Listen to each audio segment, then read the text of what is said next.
Now, one of the biggest headlines of this phase is the Election Commission's decision to curtail campaigning. It's unprecedented and the opposition is mighty upset. They've closed ranks with Mamata Banerjee. They say the EC has surrendered to the BJP. None of it is surprising. The Election Commission of India has been at the receiving end since the very beginning. Throughout this election, its neutrality has been questioned by all sides. So let's first tell you what happened here. The EC has banned all poll campaigning from 10 p.m. tonight. That's almost a day before it was scheduled to end. 5 p.m. tomorrow. For the first time, the EC has used Article 324 of the Constitution, which gives it the powers of quote-unquote superintendence, direction and control of elections to restrict campaigning. Besides truncating the campaign, the EC has ordered the removal of 2 senior officers. Why did they do this? Because the situation in Bengal was precarious. There had been widespread violence and arson during a roadshow of BJP President Amit Shah. The rally ended with violent clashes between BJP and TMC cadres and the desecration of a statue of 19th century social reformer Ishwar Chandra Vidyasagar. The desecration has turned into a whodunit. Both the BJP and the TMC are blaming each other for the rampage. This election has been particularly divisive, with several leaders reprimanded for their hate speeches. The EC has barred political heavyweights from campaigning. It has seized money, deferred elections, recalled observers, ordered repolling. But the Commission's powers are mostly functional. It cannot police. And it's increasingly faced with new challenges thrown up by the easy dissemination of information through social media.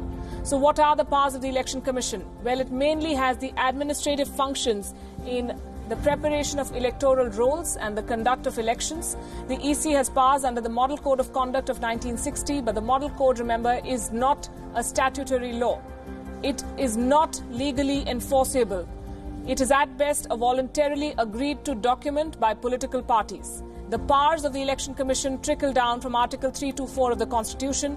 It can bar a candidate from campaigning, ask for repolling, it can seize property and disqualify candidates. In exceptional cases under the Representation of People's Act, it can also penalize a leader with a jail term of 6 months to 3 years. The EC cannot deregister a party. It can only issue advisories for repeat offences. The Chief Election Commissioner of India is appointed by the President on the advice of the Cabinet, not by collegium that includes the judiciary and the opposition. While the CEC can only be removed by impeachment, the other 2 commissioners can be removed easily. That is what the Election Commission can and cannot do. Is it fair to blame the EC for what they have done, and have they shown partisanship when they say that campaigning should end? Well, the opposition parties have been saying the Election Commission has no teeth. The Election Commission takes decisive action, and the opposition parties say, oh, you can't do that. So I think the Election Commission in some ways can't win. I don't think the Election Commission has quite got the public confidence that it had when T.N. Session or S.Y. Qureshi was Chief Election Commissioner, but I don't think it's fair to say it's pliant. The thing that I find slightly disturbing is clearly election campaigning has become deeply turbulent in Calcutta. But if they want to end campaigning early, why didn't they end campaigning last night rather than having one token day and ending it one day early? Because as far as Mamata Banerjee is concerned, it means Narendra Modi has his last election rally this evening in Dum Dum, and she loses all the election rallies she was planning for tomorrow. So it doesn't sound to be a level playing field. And I've not heard a really good, clear justification for that. How do you see the EC's decision, and do you agree with the opposition parties? I think, it's quite clear that this time around, the campaign has been too long. It has, country has been much more divided than it has been ever before. So one lesson out of all this is, A, EC will have to have more powers. I don't know if they have them or not. And they ought to have a much shorter election period. And I would actually say, let people vote online, from a distance. So quite a lot of the violence around polling booths, which sort of discourages people from going. All that has to stop. It's a very successful election commission so far, all these years, but I think it has to keep up with the times and improve, get more power, and get more slick. I would also say that the punishment they have of 72-hour silence, that's no good. You say, if you violate the Model Code of Conduct, we will deduct 1,000 votes from your final.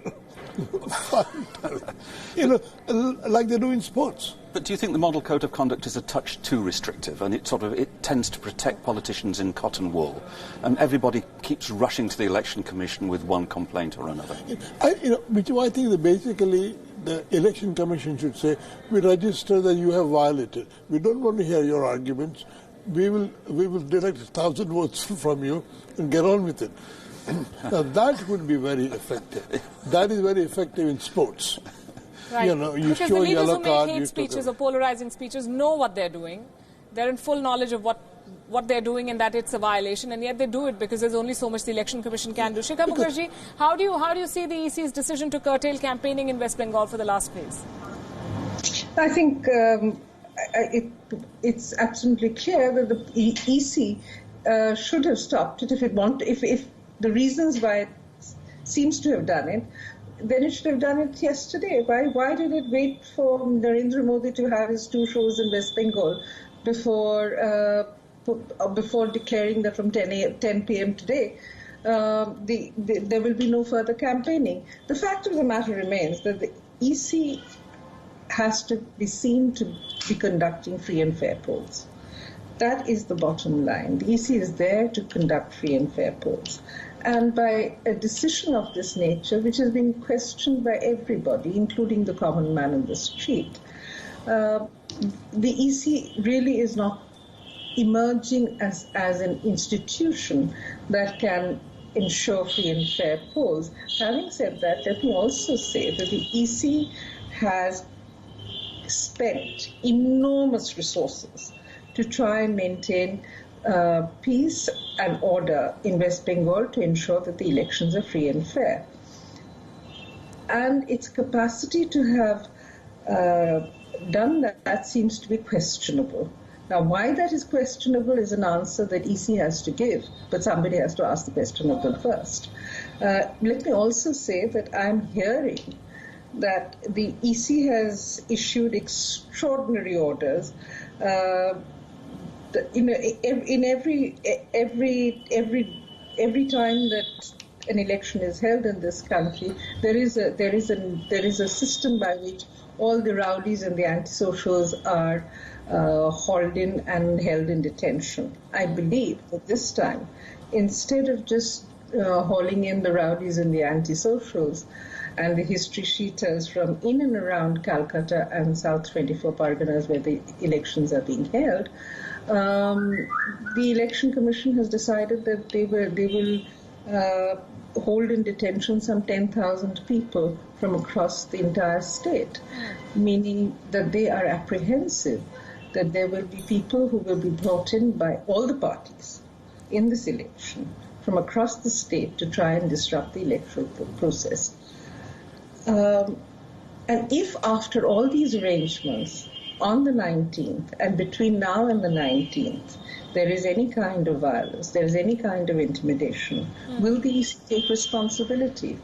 Because at the end of the day, it is public resources which are being used, and if the EC is failing to create an environment where people feel safe and the elections are free and fair, then the EC is also answerable for what is happening. Removing the Home Secretary means that the EC is taking responsibility now.